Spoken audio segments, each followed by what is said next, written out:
Aujourd'hui dans Entreprendre, on parle d'un art qui peut parfois même devenir thérapeutique. Notre invitée, Luna, tatoueuse, gérante d'un shop au centre-ville de Saint-Dizier, qui allie donc art et soins à travers sa pratique unique du tatouage, spécialisée dans la thermopigmentation réparatrice corporelle. Elle est notre invitée aujourd'hui.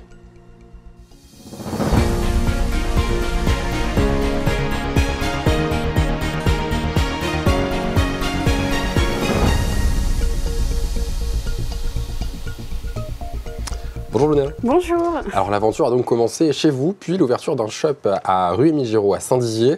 Au départ, c'est du tatouage finalement, on peut dire artistique. C'est exactement ça. L'amour du tatouage, l'amour de l'art, du dessin? Oui, depuis toute petite, avec des parents artistes. Vous avez directement derrière cherché à intégrer finalement la dermopigmentation réparatrice corporelle. Qu'est-ce que c'est et comment vous l'avez intégré dans votre pratique? Alors la dermopigmentation réparatrice corporelle, ça va être tout ce qui va être la colorimétrie et la repigmentation de tissus atypiques. Donc on peut passer par la reconstruction d'aréoles mammaires, repigmenter des cicatrices, des vergetures, du vitiligo et tous les tissus atypiques. Et c'est venu petit à petit naturellement parce que je tatouais déjà avec le tatouage artistique sur ces tissus atypiques et je me suis dit il faut amener autre chose à ces prestations. C'est de la demande de clients qui vous a amené à réfléchir à se spécialiser en fait sur ça? C'est ça, c'est que j'avais beaucoup de clients qui avaient des brûlures, des cicatrices de césarienne et je passais déjà en fait du tatouage sur ces tissus et je me suis dit que je pouvais faire plus aussi moi de mon côté avec ma petite boîte. Alors techniquement, comment on arrive à faire ce genre de tatouage pour travailler sur ces tissus qui sont donc souvent traumatisés par ces éléments de vie? Comment on fait? Est-ce qu'il y a des techniques particulières? Oui, il y a des techniques particulières, donc on reste sur la même utilisation d'un dermographe, mais la technique est complètement différente de celle du tatouage traditionnel.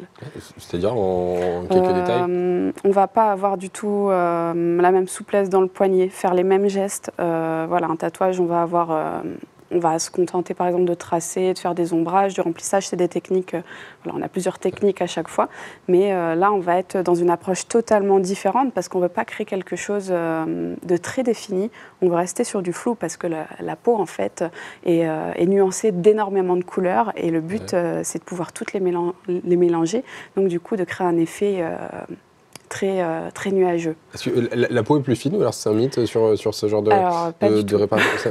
Pas du tout, la peau est beaucoup plus épaisse, beaucoup plus sensible par contre. Donc c'est ce qui est un peu contradictoire, c'est qu'elle va être plus épaisse, elle va prendre énormément plus, donc il faut quand même avoir une certaine légèreté, une certaine tendresse aussi avec la peau de nos clients. Vous l'avez dit, beaucoup plus nervurée peut-être avec des sensations qui peuvent être un peu, des fois peut-être compliquées sur le tatouage. Alors justement, pas du tout.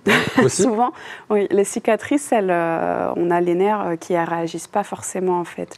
Donc la plupart des personnes que je tatoue qui ont eu ces aléas de la vie en fait n'ont pratiquement aucune sensibilité dans les tissus tatoués. Comme ça on casse déjà quelques préjugés.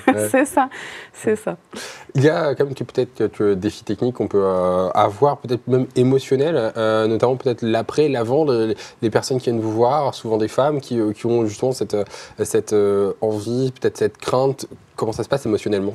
Alors émotionnellement, pour elle, je dirais que pour l'instant, j'ai pas eu de cliente insatisfaite de mon travail. Et pour moi, de ma part, il faut quand même avoir une certaine empathie de toute façon pour faire ce métier. Mais voilà, il faut aussi pouvoir se détacher le soir quand on rentre chez soi, parce qu'on a souvent affaire à des personnes qui ont eu un vécu qui pèse. Ouais. Et le but, c'est de pouvoir les aider au maximum, nous, dans notre métier. Mais c'est aussi pouvoir se couper de tout ça parce aussi. Que finalement, vous êtes tatoueuse, mais vous parlez de cancer, vous parlez de brûlure, vous parlez d'aléas de la vie. Exactement. Ouais. Après, c'est un très beau métier, je ne me verrai pas dans autre chose. Et ça reste un plaisir parce qu'on rencontre des personnes vraiment formidables souvent chez nos clients. Vous êtes plus que tatoueuse au final, hein, vous êtes un peu thérapeute. C'est ça. Mais c'est compris dans le tarif. Comment vous établissez cette relation de confiance avec vos clients justement? Il n'y a pas ces honoraires supplémentaires. Comment ça se fait cette relation de confiance? Je ne sais pas du tout comment elle se crée. Je pense que, c'est ça. Et après, les personnes qui viennent me voir, elles ont déjà beaucoup elles ont eu un cheminement qui est déjà très établi en fait sur leur parcours et sur ce qu'elles ont vécu.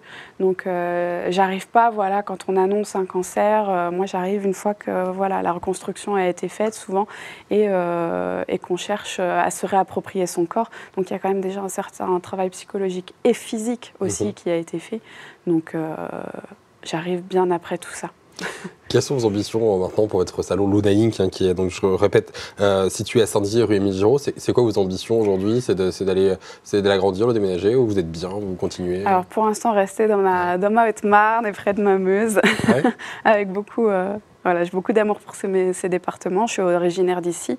J'étais partie quelques temps. Je fais des allers-retours à Toulouse chez ma mentor Audrey Rogeau. Vous êtes formé. Mais le but, c'est de rester ici, de grandir, bien sûr, de faire connaître les prestations, de montrer qu'on accueille tout le monde et que c'est accessible et voilà, qu'on est vraiment ouvert à tout public. Donc à la fois sur cette dermopigmentation réparatrice corporelle, mais également aussi sur le tatouage artistique. Hein. Vous avez gardé cette base. Complètement. Ouais. Oui. Complètement. On peut venir vous voir pour les deux sujets.